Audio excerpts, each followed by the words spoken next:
आज हम लोगों का नया टॉपिक शुरू होगा, घातांक तथा करणी। घातांक और करणी में सबसे पहले हम पढ़ेंगे घातांक, करणी को बाद में पढ़ेंगे। पहले हम घातांक पढ़ेंगे, ठीक है। घातांक क्या होता है? किसी भी संख्या को घात के रूप में लिख दें, सही है, वही घातांक कहलाता है। कोई भी संख्या उसको घात के रूप में लिख दिया जाए। जैसे ये लिखा है ए की घात m, यहाँ पे क्या लिखा है? यहाँ पे लिखा है ए की घात m, ठीक है। तो इसमें जो ये नीचे वाला होता है ये आधार होता है, और जो ऊपर जो लिखा होता है ये घात होती है। कहीं भी लिखा होगा, जैसे ये लिखा है तो इसको हम पढ़ेंगे 2 की घात 3। क्या पढ़ेंगे? 2 की घात 3। तो 2 इसमें जो है ये आधार है, और ये जो 3 है ये क्या है? घात है। ये किसी संख्या का घात रूप या घातांक रूप है किसी का, ठीक है। तो कोई भी संख्या होगी उसको हम घात के रूप में लिख देंगे।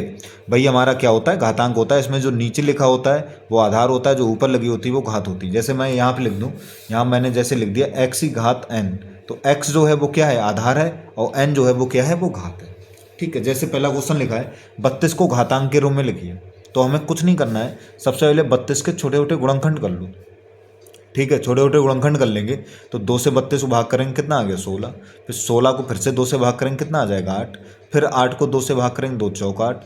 फिर 4 को करेंगे 2 दूनी 4, फिर 2 एकम 2। इस तरीके से हम क्या कर लेते हैं? गुणनखंड कर लेते हैं। तो हमारे 32 के जो गुणनखंड आए हैं वो कितने? 1 2 3 4 5 बार आए। 2 जो आए वो कितनी बार आए? 5 बार। 1 2 3 4, कितनी बार आ गया? 5 बार, ठीक है। तो 2 जो है वो कितनी बार आया? 5 बार। तो हम इसको लिख देंगे, क्या लिख देंगे? 2 की घात जितनी बार आया हो, तो 2 की घात क्या आ जाएगा? 5। मतलब 32 का घात रूप जो है वो 2 की घात 5 है। 32 का घात रूप जो है वो 2 की घात 5 है, जिसमें आधार 2 है और घात कितनी? 5 है। जैसे अगला लिखा है 81 को घातांक के रूप में लिखिए, तो क्या करें? 81 के छोटे छोटे गुणनखंड कर लो। 81 छोटे छोटे हम गुणनखंड करेंगे, 3 से भाग करेंगे, कितना आ जाएगा? 27। फिर 3 से भाग करेंगे, कितना आ जाएगा? 3 से 27 भाग करेंगे, 9 आ जाएगा। 3 3 9, 3 एकम 3। तो हमारा जो 81 का आए हैं, ठीक है, 81 क्या आ गया? 1 2 3 4।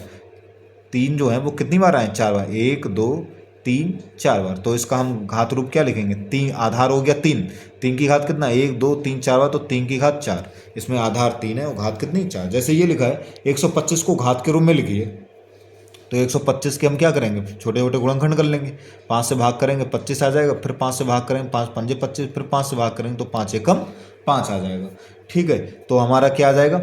125 का जो हमने गुणनखंड करे तो वो आ गए 5 गुणा 5 गुणा 5। मतलब 5 जो आया है वो हमारा कितनी बार आया है? 1 2 3 बार आया है। 5 की घात 3, मतलब 125 का घात रूप जो है वो 5 की घात 3 है, ठीक है। तो इसमें आधार 5 है और घात कितनी है? 3 है। ये अगला लिखा है x गुणा x गुणा x गुणा x को घात के रूप में लिखिए, तो कुछ नहीं करना। x आधार x हो गया और इसकी घात कितनी? 1 2 3 4 5। तो x की घात 5, यही इसका क्या हो जाएगा? घात रूप हो जाएगा, जिसका आधार x है और घात कितनी? 5 है। ये लिखा है, अगला क्वेश्चन लिखा है a गुणा a गुणा a गुणा a गुणा डॉट डॉट डॉट गुणा 10 बार। कितनी बार है? 10 बार। इसको हमें घात के रूप में लिखना है। तो a जो है आधार a है और कितनी बार आया? 10 बार। तो a की घात कितना हो जाएगा? 10। इसमें आधार कितना हो गया? इसमें आधार हो गया a और घात कितनी हो गई? घात हो गई 10। अगला क्वेश्चन देखें, लिखा है x गुणा s गुणा डॉट डॉट डॉट गुणा n बार को घात के रूप में लिखे, तो हम क्या आ जाएगा? आधार x है और कितनी बार? n बार है, तो x की घात कितना हो जाएगा? ये इसका घात रूप हो जाएगा। तो आज हमने केवल इतना बताया है कि कोई भी संख्या है उसको घात के रूप में कैसे लिखा जाता है, सही है। घात के रूप में लिखने के लिए क्या करेंगे? सबसे पहले उसके छोटे छोटे गुणनखंड कर लेंगे और फिर देख लेंगे कि वो संख्या कितनी बार आई है, ठीक है। जितनी बार आई है वो उसकी घात हो जाती है, और जो आई है संख्या वो उसके क्या हो जाएगा? आधार हो जाता है। तो किसी भी संख्या को घात के रूप में किस तरीके से लिखा जाता है वो आज हमने बताया है। और कोई भी संख्या होगी उसमें जो नीचे लिखा होगा वो आधार होगा और ऊपर जो होगी वो घात होगी। अब अगली वीडियो में हम लोग घातांक से संबंधित जितने सूत्र हैं उनके बारे में जानेंगे, फिर उससे संबंधित जितने भी प्रश्न होंगे वो करेंगे। धन्यवाद।